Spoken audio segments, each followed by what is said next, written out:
Hey Warriors, AC here. Welcome to a new episode of Warrior Talks. Today I'm here with Cristian Mardari. He's a long life martial artist.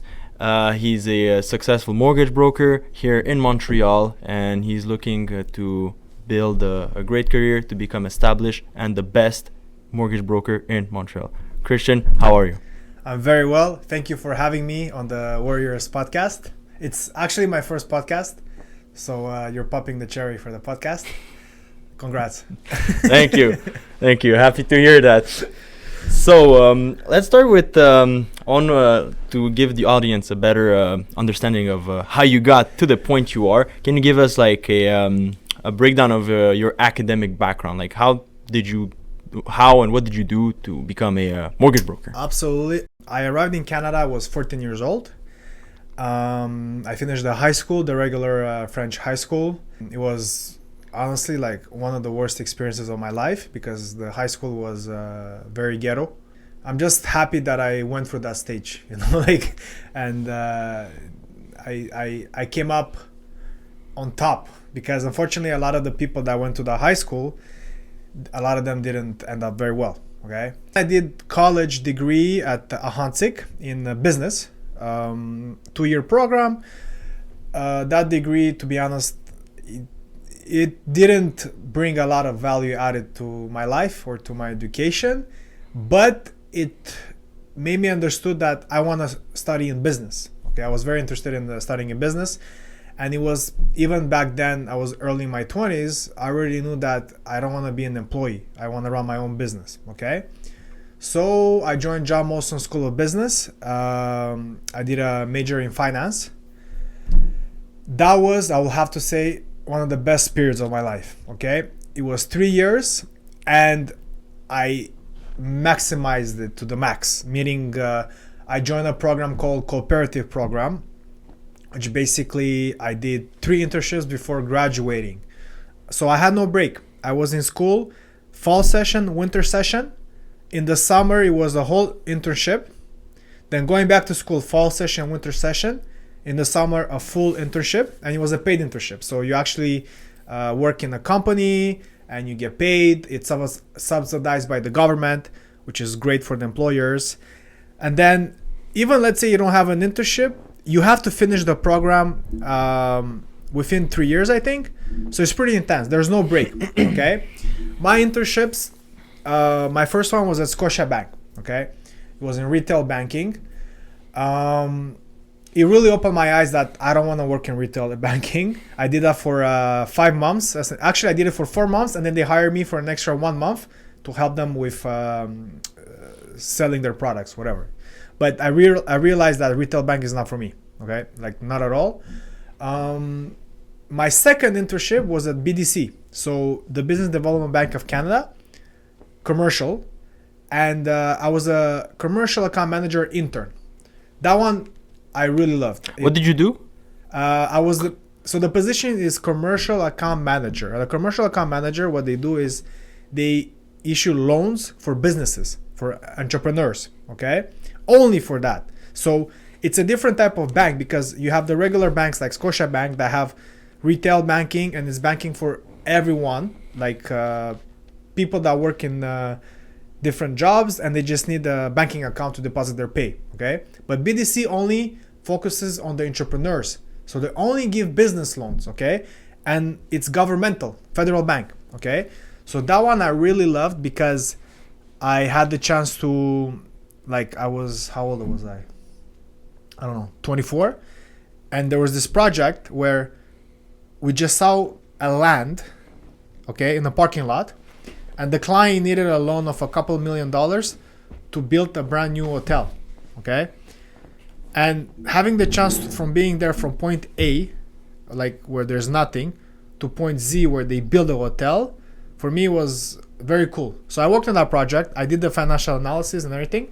It was really cool. So I graduated from that. I graduated from John Molson. And funny enough, that's the academic part. Okay, that's where I just graduated from John Molson, and I want to, not to like show off or something, but I graduated in the top 15 percentile, so top grades, which for me was important. Why? Because finance, if you want to get the best jobs, and I was aiming for investment banking jobs, you need to have the best GPA possible and the extracurricular activities and all that. So I did that so I was in university, I did the internships, and on top of that, even when I was in university, I was working like 25 hours a week, different jobs. So that's why for me it's important to mention it, because I did it while working all the time on the side. So I never stopped. And training too. I was training, I had MMA fights. I had a couple of MMA fights when I was in university. So I did that all together. And if you ask me to do that again, I wouldn't do it. It was a lot of energy. How would you change it? Change what exactly? Like, well, you say you wouldn't do the same well, now the same I know. path. Now I know exactly what I want. Okay, so back then I didn't know. Did I want to be an MMA fighter? Did I want to work in a bank? Did I want to start a business 100%? So the business, I knew that was my main thing. But in your early 20s, you still try different things. You're a bit lost in life. You're trying to find your way. All I knew was that I wanted to be successful, but I didn't know which path I wanted to choose, right? So that's why I was doing so many things at the same time. And the biggest part that what I meant by I wouldn't do it again was, I think, that the work, because I was burning myself. I burned out. I was working 25 hours a week on top of training like 5 times a week, on top of going to school full time. I was miserable. It was a very hard part in my life, but also the best part of my life, because I learned so much. I was on top of all the others just because I was doing all this stuff. So I really have life experience, basically. That's what I was trying to say. It was just my life experience was way above others that were just, living in their condo that their parents pay, having a weekly alimony that they use towards buying food, going to school and coming back home, and that's it. And on the weekends, party 24/7. I couldn't do that. I couldn't afford to do that. So going back, I wouldn't change because of that experiences. I am what I am today, but maybe I would have enjoyed my my youth. Like being a student in university, it's cool. You're supposed to enjoy life. You're supposed to go party sometimes. I couldn't do that. So maybe that will be the part that I would change. I would remove me working 25 hours a week. The reason why I was doing that is because I had to pay for my own expenses. Maybe I would have found out an extra loan or something, a student loan. I would have gained that loan, no problem. But I would have enjoyed those 3 years a bit more. So that's the only part that I would have changed, Yeah, a bit less work and Yes. a bit more living. Enjoying life. Yeah. Like smelling the flowers. Good stuff. And so you were, like you say, you were aiming for more investment banking. Yes. And how did you change that to Great mortgage question. broker? Great question. So for those that don't know, investment banking is like the top industry jobs you can have in finance, 100%. So everybody that goes in finance, the top students, they all aim to work in investment banking. Why? Because the starting salary is at least $150,000. Okay, you do crazy hours though. You're gonna work. I have acquaintances that I know that graduated and they went into that job field. They're telling me they were working like 70, 80 hours a week. Like someone I know told me that he would wake up at 4 a.m. or 5 a.m., go to work by 6 a.m., stay at work until like 10 p.m. and repeat cycle, Wow. This guy, though, I know he's meant for that. He loves it. Like he literally likes it. Like out of everyone, this guy, I know that he really likes this because he's like that. So I'm sure he's like probably a millionaire by now. But At what cost? exactly. But that's the thing. It's because he likes it. Others just want to do it for the prestige, to say, oh, I got a job in investment banking, I'm on the top of the top. But I know a lot of people that did that, and after 2-3 years they burned out. Okay, and they switch. They still do like very good jobs, but they weren't like in the top investment banking. And so what I did is actually I applied. I had a couple of interviews. The one that I got the farthest in investment banking, it was this. It's called the Capital Markets Rotational Program at National Bank. Yeah, That's a long name. very long name. And each year they have over 10,000 applicants. From 10,000 applicants, over 10,000. That's what they say, but I know they have at least 10,000. It's very competitive. They only hire 10. 10 Whoa. people. 10 students, exactly. So that one, what happened is I made it. There were 5 rounds of interviews. I made all of them, and in the last or before last, I made it to the top 20. Okay. When I made it to the top 20, there was the last interview. To my surprise, was online. Okay, but not in person, but online, and it was with like 5 people from their department, like the most important ones, whatever, that participate in investment banking recruiting. But at that time, it was summer. I remember that very clearly. I already had a job. Okay, so as soon as I graduated, being the immigrant that I am, I mean, I need a job right away. I have to work. I need money, you know. So I just took a job. It was also in capital markets. It was selling mutual funds, but it wasn't let's say, I liked the concept, but I didn't like the company itself, you know, eventually, you know. So I was working for that company, and it's happened that the interview during that week, we had to go from Montreal to the head office in Toronto. So we had to travel. They were paying for everything, whatever. Business trip, yeah. And it was very fun. I met the people from Toronto. We had a great time. We went to watch a hockey game, I think. We were all drinking beer, you know, having a good time. But in my head, I was like, man, how do I rent an apartment or find a library or something? Because I have to conduct the interview online. Like, I can't do it while they're there at the Airbnb we're staying. You know what I mean? I had to find a different location and everything. Yeah. So I rented the Airbnb, and I went there to do the interview. I made sure 100 times that the Wi-Fi is good, this and that. During the interview, what happens? The internet crashes. So for like the interview is only you legit you switch with those 5 people. So each person or 2 people at the same time, 5 different screens. You had like 10 minutes or 15 minutes. There are like 5 interviewers. Yes, at least. There was 5 screens, and there's sometimes 2 of them on the same screen. Oh. So it's a lot of people. Like, they do it on purpose because they wanna make sure that they get the opinions. Everybody's opinion. Well, exactly. It crashed. So I lost 2 of those people. Nothing was clear. And then at the end, I'm like, I'm so sorry, but can we please redo it or something? Because you didn't heard half of my things that I was saying. Oh, we don't have time, la la la. So obviously, I made it to the top 20. The results come. I didn't make it to the top 10. Yeah. Okay. What happens after that? Couple of weeks later, one of the persons there that I accidentally met from an event previously, John Molson, remember me. He reached out. He's like, Chris, you didn't get chosen, but you made a very good impression. We want to give you another chance for next year. I was like, perfect. Let's do it, you know? Yeah. But next year. In the meantime, I get good internet connection. Yeah, sure. Yeah. But there's a point where I'm telling you the story because I think it was meant to be, because after that, I think I wasn't supposed to be in that field. It wasn't for me. To be honest, the only reason why I wanted to do it first was the money, because it's the highest paid job.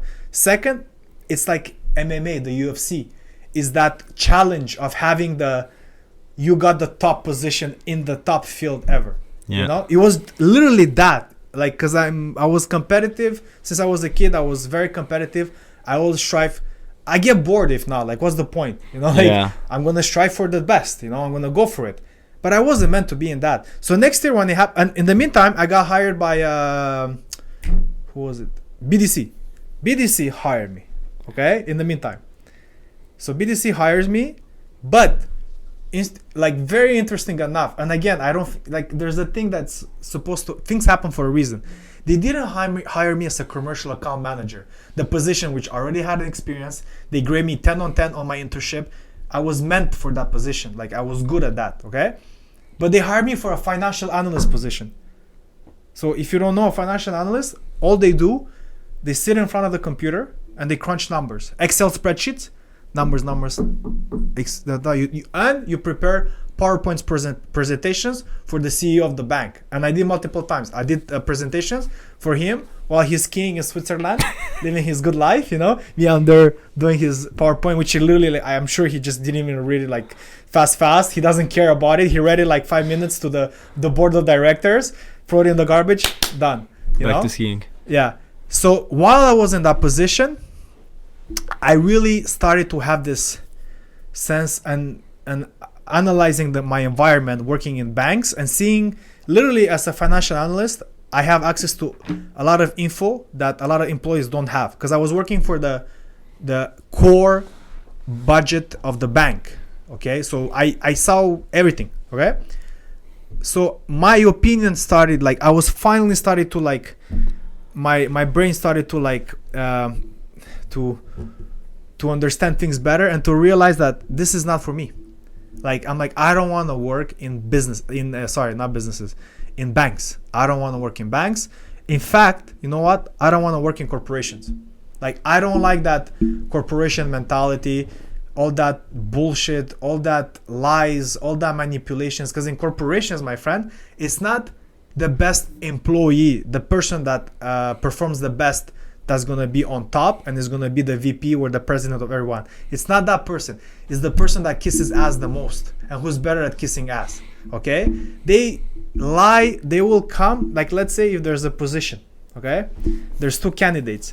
One of the candidates will go to one of the managers, talk shit behind their back to ensure that the other candidate doesn't get the position. Now, if you're from Eastern Europe, like me and you, in Eastern Europe, we don't encourage snitching and rats and, like, playing dirty like that. We're like, why you do that? The best person gets the position, you know? But here, the manager on the opposite, he will encourage that rat because he wants to have that person telling him what's going on in his department. Do you get it? And I saw that multiple times and it was disgusting, okay? So, going back to National Bank, they contact me again. Here's the interview. Again, let's do the interviews again. In the first round, I swear to God. For the investment job banking job, at National Bank. The buildings, they're across the road from each other. I just literally walked across the street, went to National Bank for the interview for the first round. I actually knew one of the girls that was interviewing me because, again, for the interviews before, blah blah blah, we met, and so I was very comfortable in the. I was not even nervous.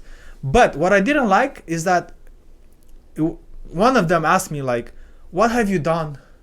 Oh, no, like, they say something like, Chris, oh, we know you from the last year, blah, blah, blah. What have you done since? Where to start? What do you want me to do since? Like, I got a job and I work. Yeah. I'm paying my bills. What do you want me to tell you? Oh, I started this foundation. I went to help the kids in Africa. And that's what they expect, because this types of society of people, they have time for that.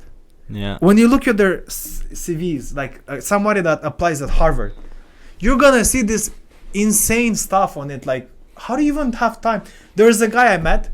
He's actually one of the smartest guys I know, and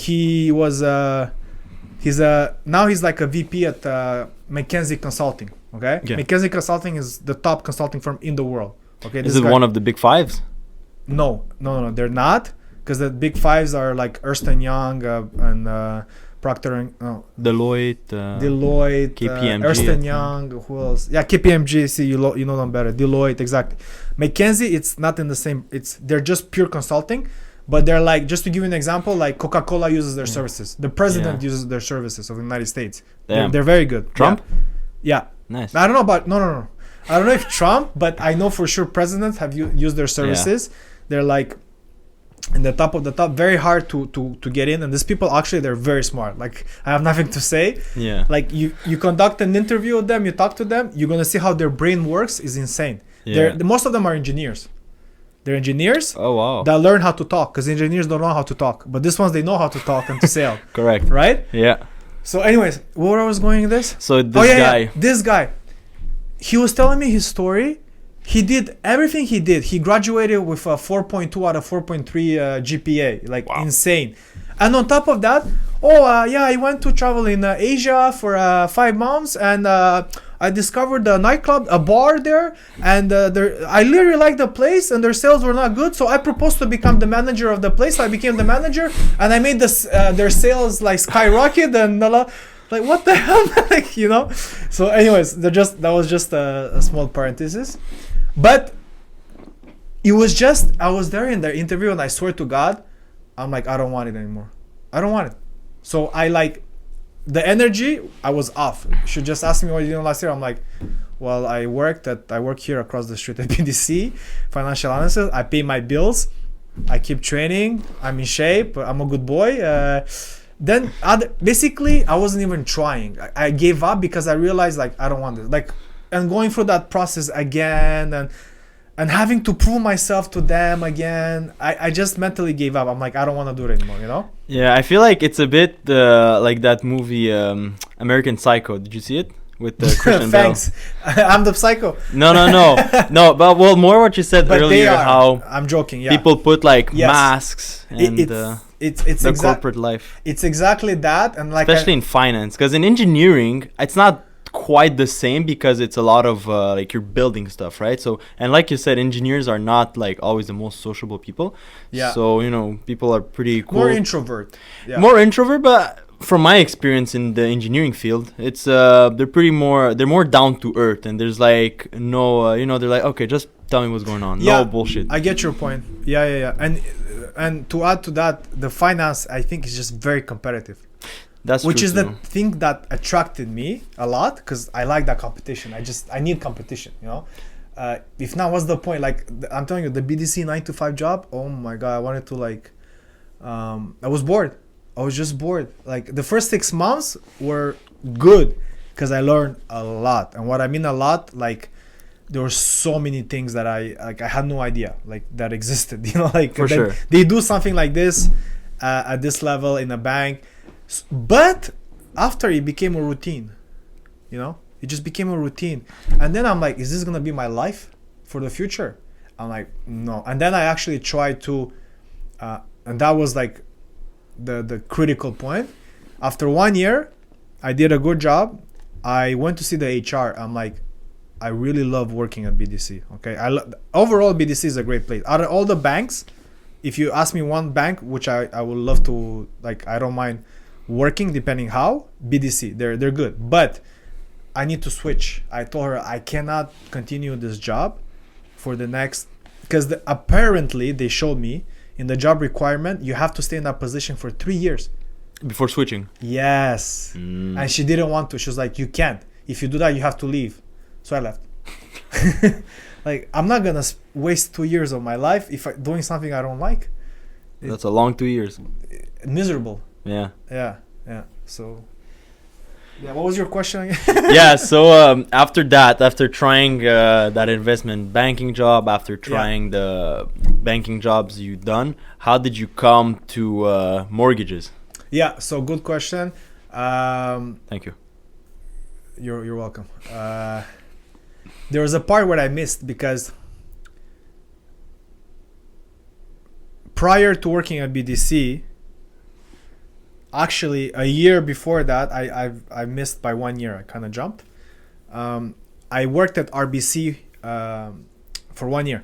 I was a mortgage specialist. So before the financial analyst, you did mortgage specialist at RBC. Exactly. And that was, so the funny part is I worked for 1 year at RBC as a mortgage specialist, which is basically you are a mortgage broker, but for the bank. But you're not a broker. You're just selling the mortgage of RBC only. You can only give them the RBC mortgage. Super sales. It's 100% sales. There's no much technical skills. Like, there's people doing the job. I don't think you could even do like multiplications in their head, the numbers, you know, because it's not required. You just have everything. You have the system. You have the calculator. It does, you know what I mean? Like, you don't have to be the most intelligent, let's put it that way.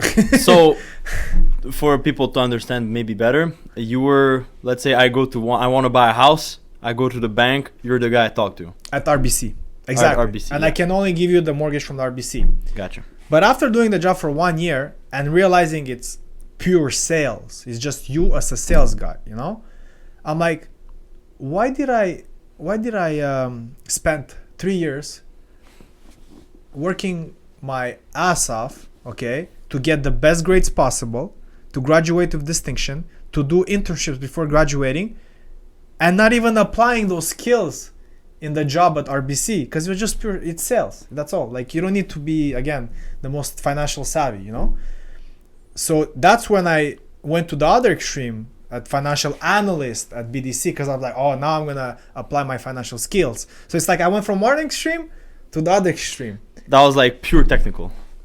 100% technical. You don't even talk to no one. Like, no, there's a phone there. I think it rang 3 times during the year. Like, nobody's using the phone because you don't need to. You just send emails and reports, and like the person that's responsible for you just communicates for you. It's across the desk next to you and tells you what they need. So nobody needs to call you, pretty much, you know. But that was the mistake, because I should be something in the middle, but not from one extreme to the other extreme, you know. Correct. So this is what happened. So I had the RBC experience. I quit. I went to BDC. I had the other extreme experience. I didn't like it. I quit. Then I was like, Chris, what the hell do you want to do in your life? Like, what's going on? So then I realized one thing. Again, everything happens for a reason. I'm telling you, all these experiences, it made me realize what are my strengths and my weaknesses. Okay, so I believe that after doing everything that I did, one of my key strengths are the fact that I have a lot, it's going to sound weird, but I have a lot of empathy. So I can feel people. So I can feel their vibes. I can feel their emotions. That's why it makes me a good sales guy. Because I was good at RBC. I did very well. I performed well. Everywhere I went, I performed. There was never a question on performing, because I cannot take the loss of not performing, you know? So I need to perform, even though I hated it. So that helped me a lot for the sales. I like to help people. Seriously.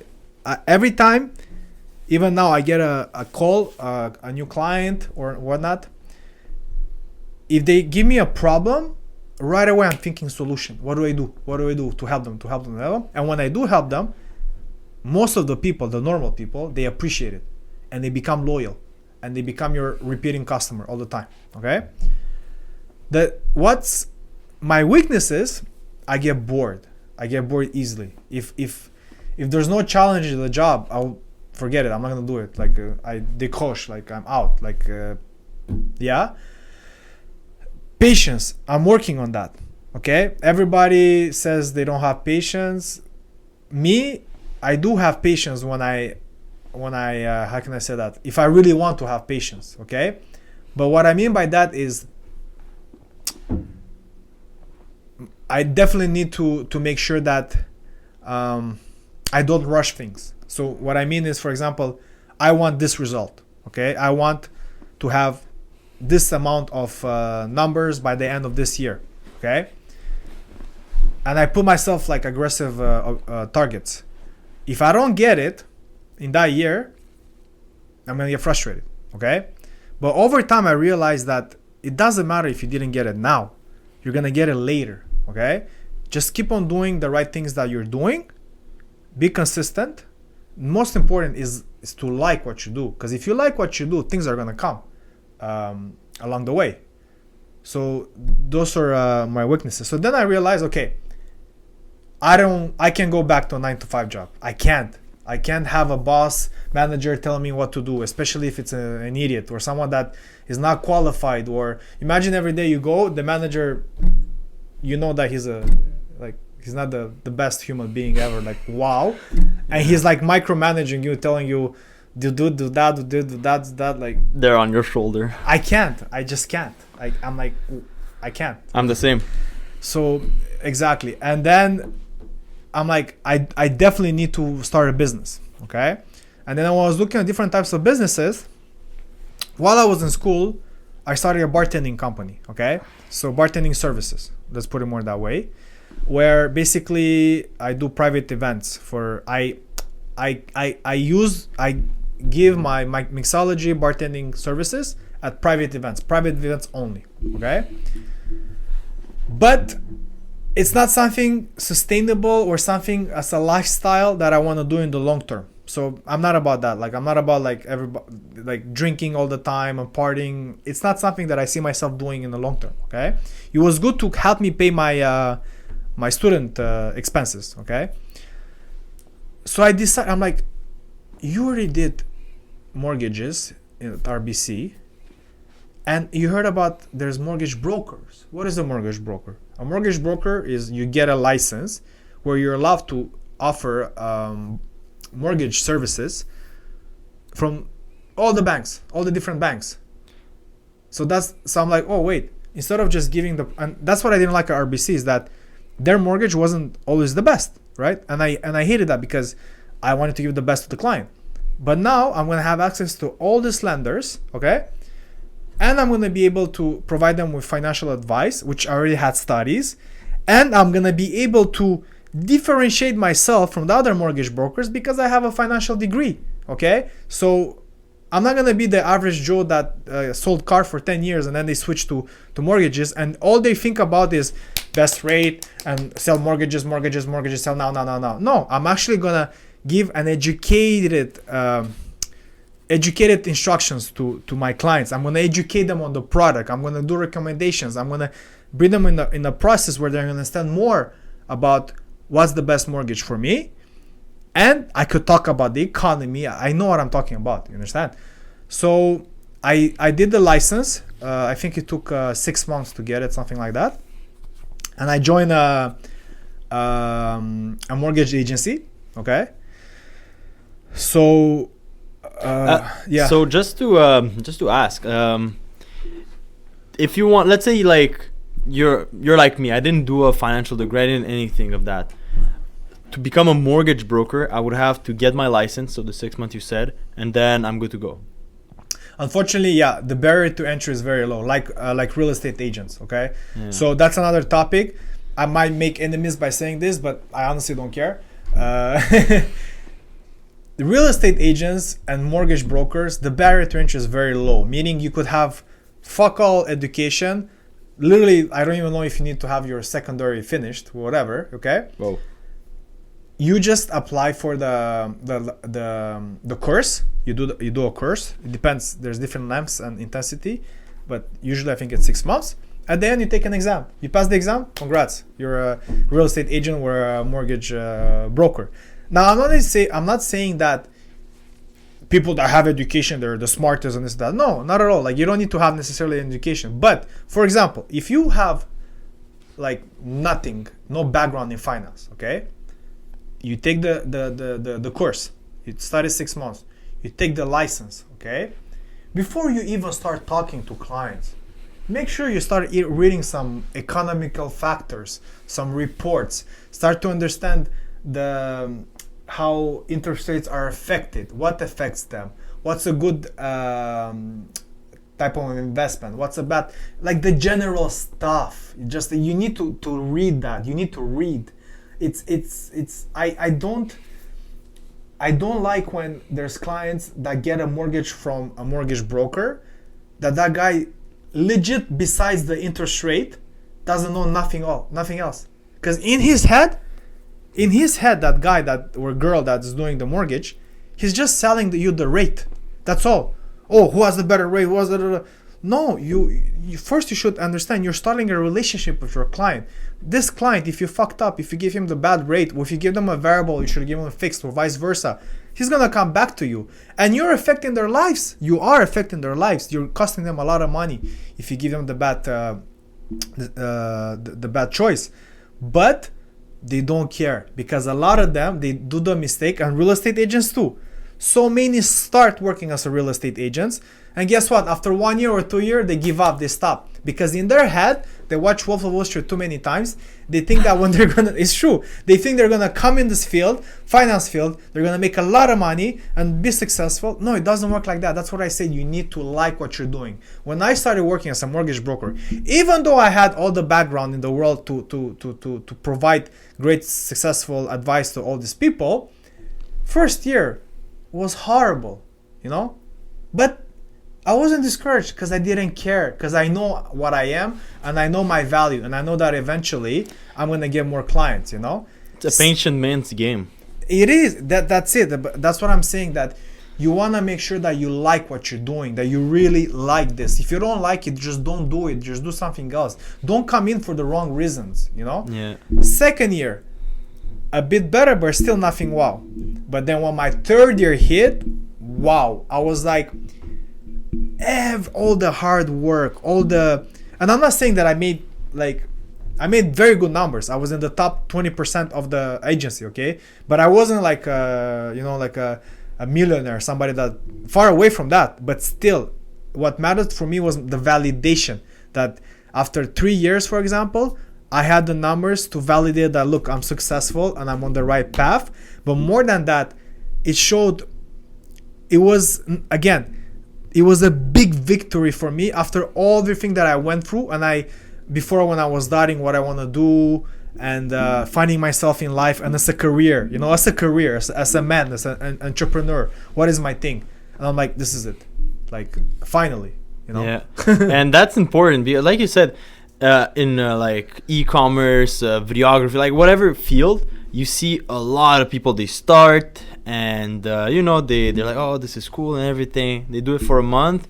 And then they don't see results. They're like, maybe this is not for me. This is too hard, whatever. So, like, there's a lot of people like that. So that's why a lot of fields, like you said, with real estate agents, mortgage brokers, there's like a bazillion amount of them. It's a saturated market. It's insane. But the thing is, like you said, a lot of them, they don't stick around. So you stay there. Of course, like you said, you need to love it. It has to be something for you. And then you stick around, you learn. You are consistent, and at some point you'll succeed. Exactly. And I want to add on top of that is what really, really I don't like is there's a lot of, and I see this a lot with real estate agents. Okay, again, I don't care if I make enemies, but a lot of them, we talk in terms of results. Okay, talking about the results, they're nothing. They don't have the results. They don't. But they play the pretend game. They pretend like I have all these listings, but they're not even true, because somebody showed it to me. There's a way of going verifying to get the legit info. And they said that they have all these listings, but they don't. So you say that they kind of lie. Okay, so they say I have this amount of listings, but actually they have less. Real estate is all about, the real estate agents I'm talking, it's all about appearances. Showing yourself as someone very successful. But in reality, it might not be true, because there's no one to verify you, like double check that you actually did this and that and that. Do you understand? So, can't you say the same argument about mortgage brokers though? 100%. Yeah, they do that. It's just, we realtors, I had concrete examples multiple times that happened to me. With mortgage, I'm 100% sure they do the same, but I couldn't have like, you see, this is not true. I just didn't have that because the mortgage numbers, they're more private. They're more, it's only the agency that provides them the official results and this and that, you know? Also, I feel like there's less mortgage brokers. No, they are. I can tell you. So there's about 12,000, if I'm more or less, the numbers are not accurate exactly, but there's around 12,000 licenses for real estate agents in Quebec. And for mortgage brokers, is about 4,000. Oh, wow. Yeah. Still, it's a lot. But again... How much less? It's like 3 times less. But it is because... Again, and this is the fault of, I absolutely hate that show with every bone in my body, Selling Sunset. Okay? Selling Sunset? Oh my god, yeah, on Netflix.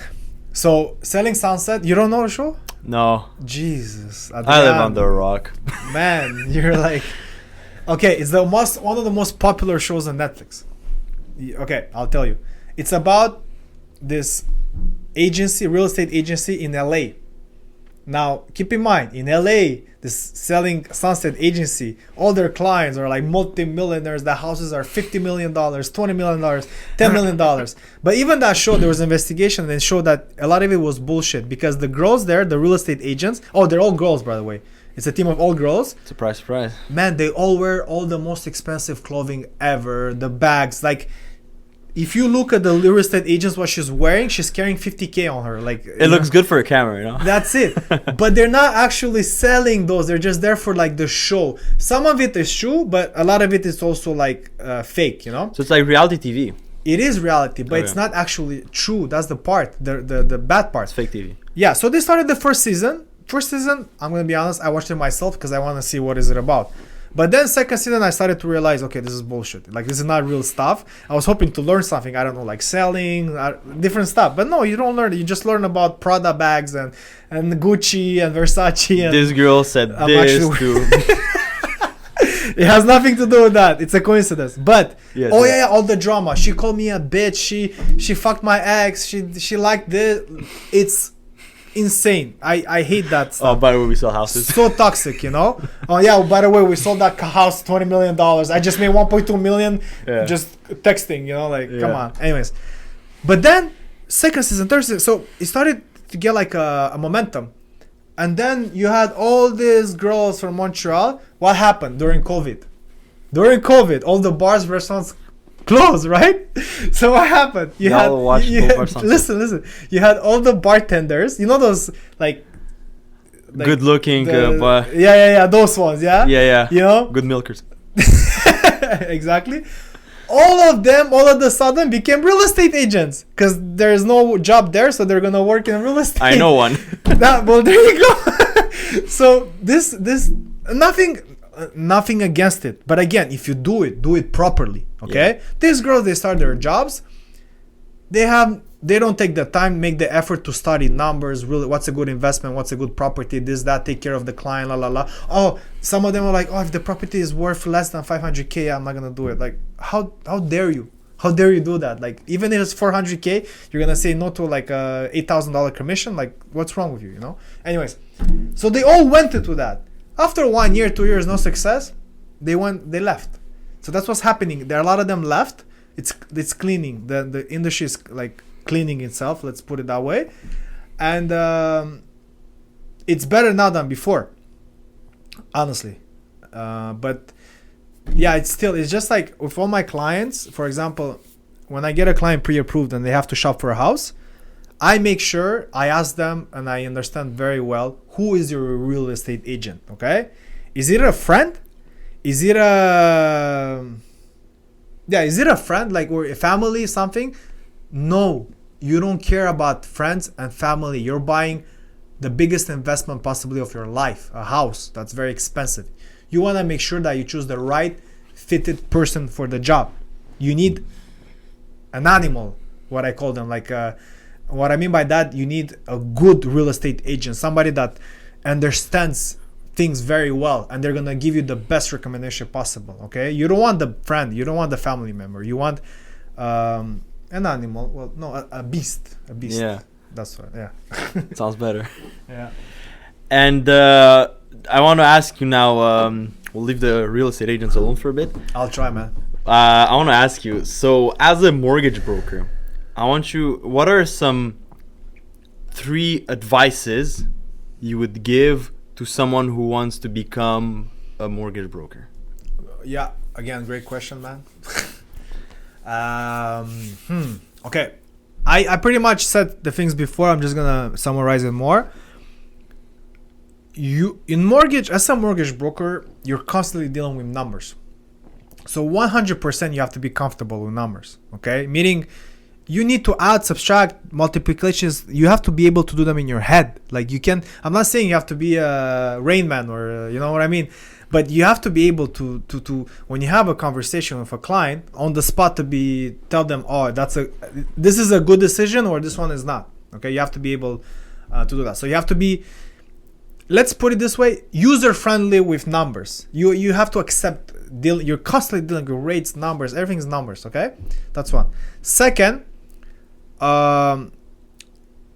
client, how can I say that? You have to take the client's need first, all the time. You have to be able to listen to the client, to understand what they want, what's their main objective, okay? That's a talent. You'll be surprised, but a lot of people that are not good listeners, okay? You have to let the client speak. You take as much information as possible. After they're done speaking, you don't interrupt them. you let them speak. You make sure you repeat, and if I get this right, sir, your main objective is this, that, that. And you will see, they'll be surprised. Oh shit, this guy gets me. Like, he understands me. That's what it works. You have to be a very good. I'll put it in the same same parentheses, like listening and making sure that you provide the client's need first. And I wanna accentuate on that, because a lot of the mortgage brokers, unfortunately, they don't. Again, I might make enemies, but they don't give the best recommendation for the client. They give the best recommendation for themselves. What I mean by that? For the commission? Exactly. Because if he has the choice to put the client, even if it's the same rates, okay, with this lender or this lender, they will manipulate it in a way. Oh, this is a better lender. How can you say that this bank is better than this bank? In terms of mortgages? It's the same thing. It's a mortgage. If it's the same rates and the same conditions in the exact same way, you're not allowed to say that this bank is better than this bank. You can't. That's your own personal opinion. You understand? Yeah. Unless this bank does something terrible, like I don't know, like they actually do something terrible, like they kill kids in Africa. I don't know. But that's like a stupid joke, but you know what I mean, right? Yeah. So they will like redirect it that way, so they can get their extra, 30 bips, 40 bips commission, which could be $1,000 more on the file. You understand? Yeah. So that's very wrong. Okay. So I always make sure that fully transparent. Whenever I deal with my clients, I present them with at least 3 solutions. I present the characteristics of the each. I give my opinion, my recommendations, but they don't have to necessarily listen to me. They get to choose. So they get to choose, no problem. That's it. The third one that makes a good broker, the most important one, you have to like it, man. You need to like doing this job, because if you don't like it, you're gonna suffer. You're not gonna like doing this job, okay? So what is this job? This job, I swear to God, there's so many things, but that's why I love it. It's every day, it's a different day, okay? Pretty much. Like, there's days when I know exactly what to expect because all my agenda is done and I have back-to-back meetings and I just stick to that. But there's days when, let's say, for example, we need to shoot a video, a promotion or something, like fast. So I have to improvise. So I call you, see, hey, when are you available? Can you come that day? Okay, let's move the schedule. We do the video. Or problems. There's a lot of problems. So this job, and a lot of successful mortgage brokers say this, and it's true, you have to be very solution oriented. Very. You are the key person to solve all the issues. Because if you solve the issue for any issues, you are giving green light for the file to finish. For example, there's a notary where that wanted to meet the person. So the person lives 2 hours away from Montreal. Okay, it's a client of mine. The notary wanted to make the client come in person, drive 2 hours to Montreal, and then 2 hours back home to sign the documents. Okay. The client tells the notary, fuck you, I don't want to do that. Like, why would I do that? Why would I drive for 4 hours? Like, legit, the client's like, I'm paying already so much, this and that. Now me, I'm the mediator. I'm in the middle. I have to, notary. Okay, yeah, sorry that he told you fuck you. Okay, yeah, look, I'm talking to the notary. Can we please make it happen virtually? Normally we don't. For this one, we'll make an exception. Perfect. Done. That's one example, and there's so many of that. So you're always you have to stay on your feet. You have to be ready. Like, sometimes I get a call from a client at 7 p.m. and it's like an existing client of mine, and I'm like, if they call me at 7 p.m., there's something bad. I'm like, hello, what's going on? I already know there's a problem. Yeah, this and that. Okay, sorry about that. I'm gonna fix it tomorrow. So, but that's what also I love. It gives me like an adrenaline a bit. Like it's like, oh, I found a solution to make it work. And I sort of got the best feeling ever I get is whenever there's problems with the files and I solve them for the clients and they appreciate it so much. Like, thank you. Because I understood eventually at the beginning, like my first 2-3 years, I'm like, yeah, but that's normal. Every mortgage broker does that. Like, what are you talking about? It's fine. You don't even have to thank me. But then I understood it's not true. Yeah. They don't do that. Other mortgage brokers don't do that. And that's how you differentiate yourself. So that's like will be my third is make sure you love it. But fourth, solution oriented. Yeah. Nice. Yeah. Because and I guess it goes in that vein. Social skills. You need to be very good with people, like you said. My God, you have no idea. You as a mortgage broker, you're a therapist. Like you hear everything from the client. You know, because you see all their financial stuff, and there's a lot of problems. And they, after talking to them hours and hours, they open up, which is great. And you're there, like you have to always keep in mind, be professional. Like don't take too much. You know, like it's make sure it doesn't affect your own personal life. You know, because imagine you talk to like 10 people that told them they're depressed because unfortunately their mother died or somebody died, and you're like taking and it starts affecting you. That's wrong. You can't. You have to be professional. But what was the question again? Well, I was just saying that you need to have a lot of social skills. Yeah. Okay. So yeah, going back to that. So of course, that's what I was telling you before that. One of my biggest strengths is even on the phone. I swear to God, Adrian, like. You remember I told you I had a mutual funds job? Yeah. You know what was the job? Every day I had to call like 100 mutual funds Cold calls. managers, cold calls, operators. You know who those people are? They have funds worth like $50 million, $100 million. And me, this idiot that just graduated university, I'm calling them. I'm like, hey, you should buy this mutual fund because you have 30 seconds. 30 seconds. Okay, thank you. They just hang up on you. Like they don't care about you, you know? So I learned a lot during that job. So even on the phone calls of clients, sometimes I can just feel like the way they're talking, the intonation, the words they choose, that when I say something, the break, I can hear it, you know, and I can understand they liked it, didn't like it, they bothered them. I even asked them the question and they're surprised I asked the question. Like, how did you know? Like, is there something you don't like about this? Yeah, you know, like, you know, so you need to be very good at that. And that's what, how can I say that? I consider myself, and I am that, not just consider, an introvert, but an extrovert at the same time. Meaning, in my personal time, I'm an introvert. I like when I have my personal time, I do things as an introvert will do. Like, I like to hang up just with my fiance. I have my cat. I do activities that doesn't involve being around a lot of people. Okay, but if I have to be around other people, if I have to talk, if I have to give a speech, if I have to make a sale, I can be an extrovert. I'll impose myself to. You'll be that. force yourself to become one. Force is a big word because it comes like natural to me. Okay. Yeah. Because me in my case, I think I'm more of an introverted guy. 100%. But I mean, you know, I agree. But I had to force myself to become more extroverted to do my business. Like you cannot like only stay in your bubble and do business.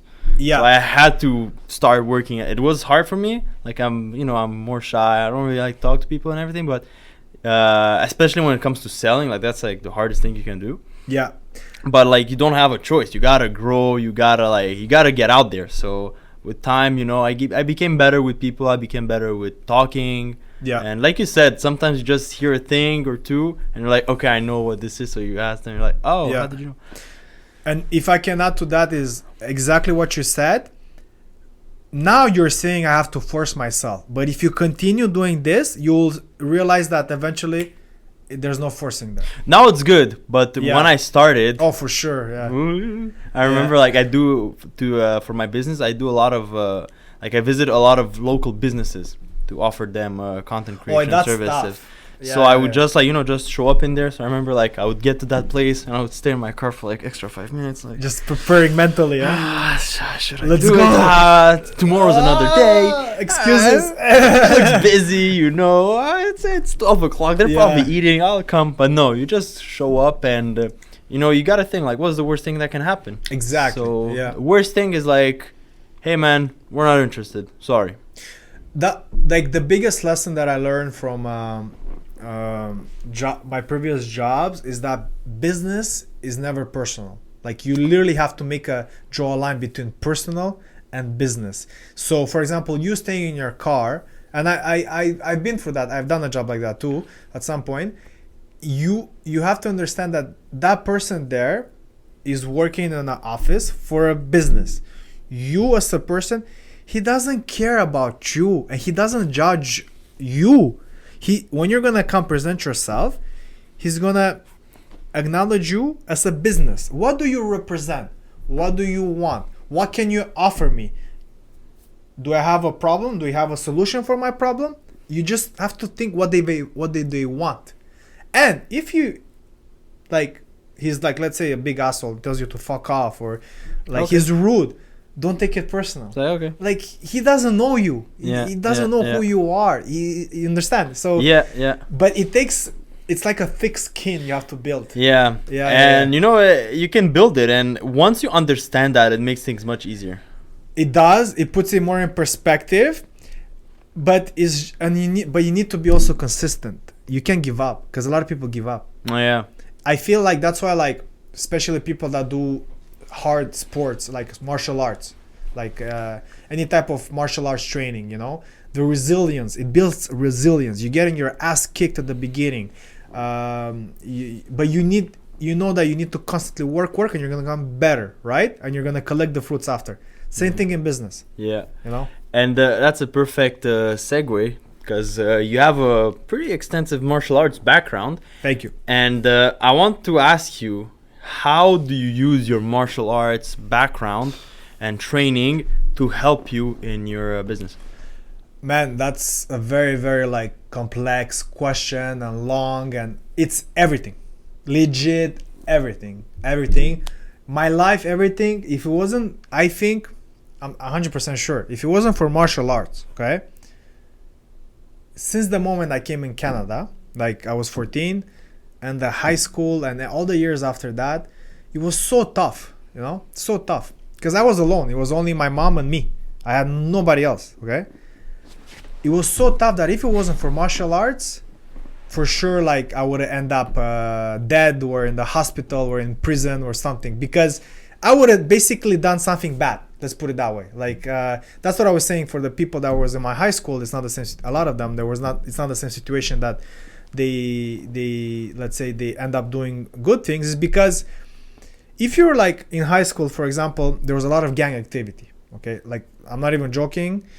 It was like Compton there, like from LA. Every week, cops will come, do inspections, they will arrest kids. There was even prostitution. There was just little girls they were pimps prostituting them. Imagine 16 years old, 17-year-old getting prostituted. Yeah, insane. So all to say is that if maybe I didn't have martial arts, I would have like be influenced. Let's say it's true. You could be very easily influenced. When you're a kid, it's very easy to be influenced. It's you especially when you don't have a parenting hood around you, that you know. So it's very easy to be influenced. But I never did. I never let myself. I continued. That's when I actually, I'll never forget this. This is a good story. I was 14 years old.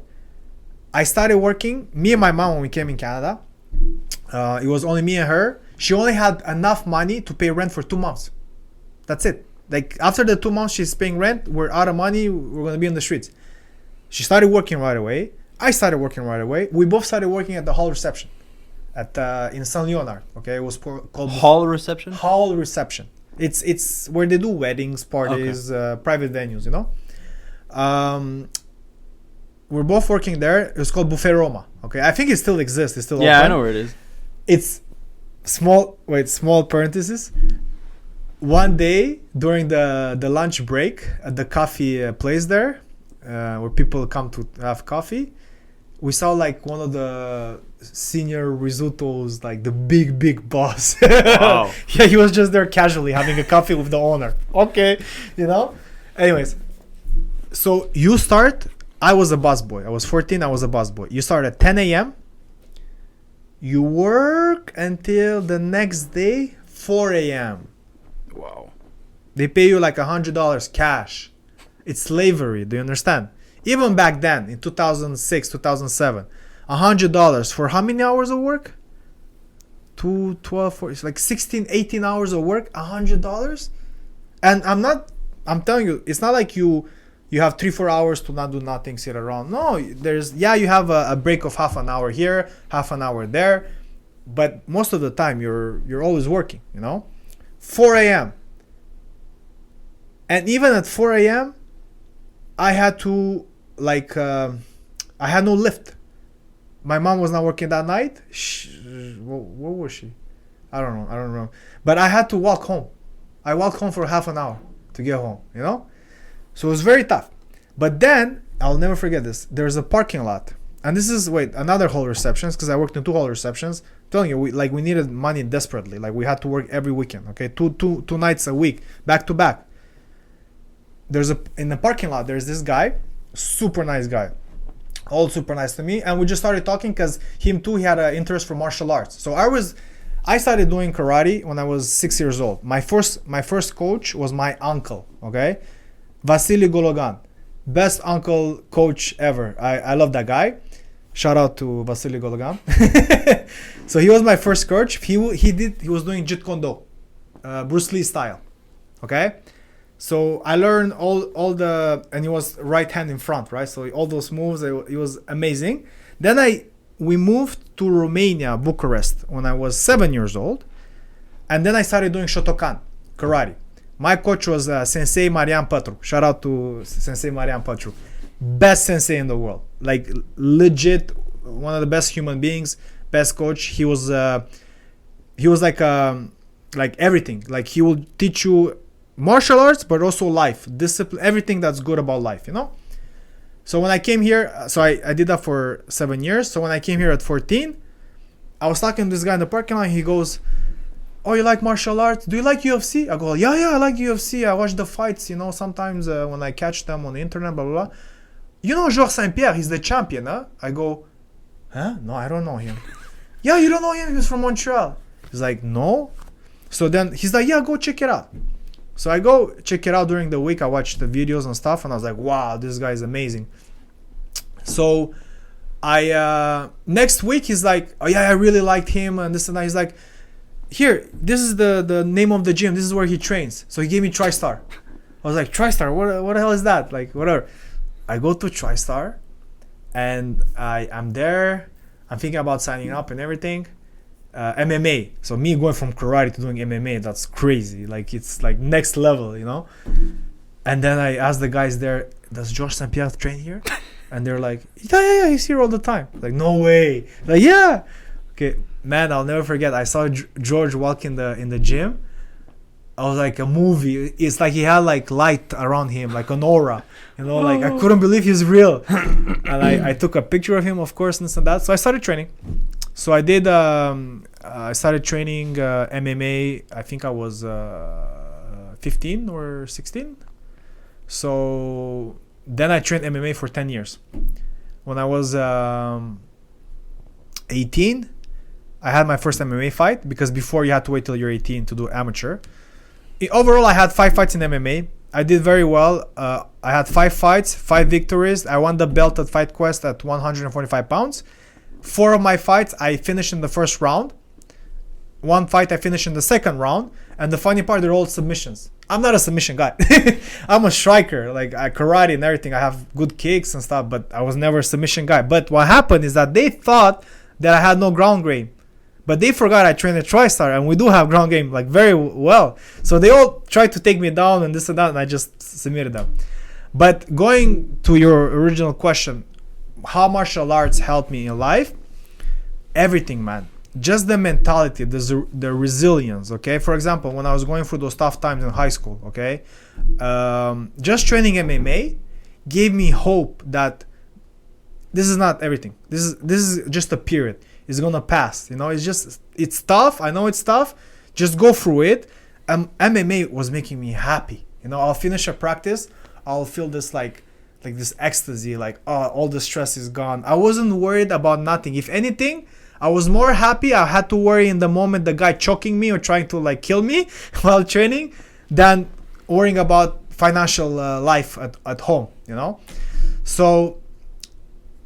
I can even add that, so everything that I learned in martial arts, I swear to God, I applied to business. Everything that I do, the discipline, the consistency, the patience, the good energy, everything, it came from that, and I apply now in martial arts, in business.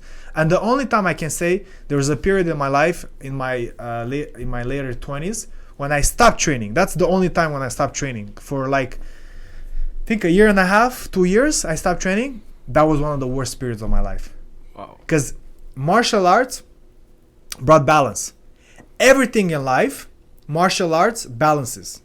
You go for the best times, the worst times, whatever times.